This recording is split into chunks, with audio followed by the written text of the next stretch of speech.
স্বাধীনতার শুভলগ্নে জানি না আজও মন বড়ই ভারাক্রান্ত। এখনো মনে অনেক সংশয় রয়ে গেছে। জানি না এই সংশয় কবে দূর হবে আমাদের মন থেকে, বিশেষ করে আমাদের মতো নারীদের কাছে।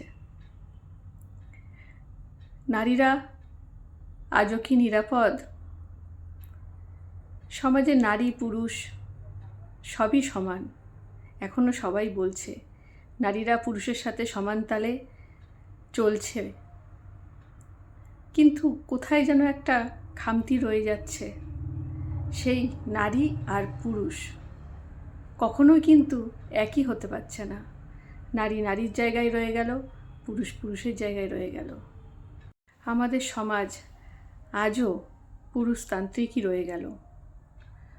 পুরুষের দখলদারি আজও যেন বেশি রয়ে গেছে।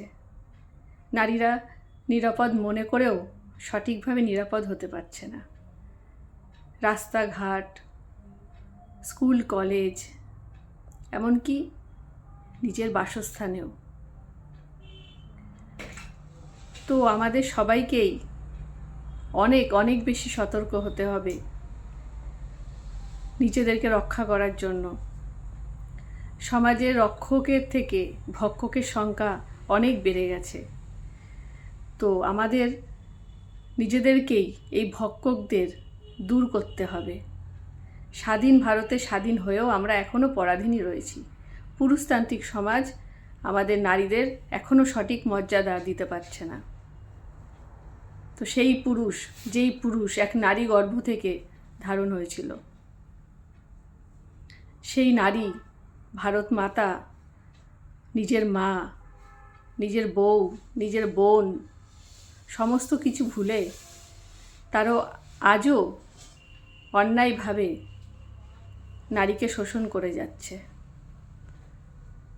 তো আমি বলবো আমার সমাজবাসী, আমার ভারতবাসী, সমস্ত নারীদের, তোমরা সকলে একসাথে এক হয়ে এই পুরুষাসিত সমাজটাকে ধুয়ে মুছে একদম নষ্ট করে দাও। বিলুপ্ত করো এই পুরুষ সমাজকে, যে পুরুষ একজন রক্ষক না, একজন ভক্ষক।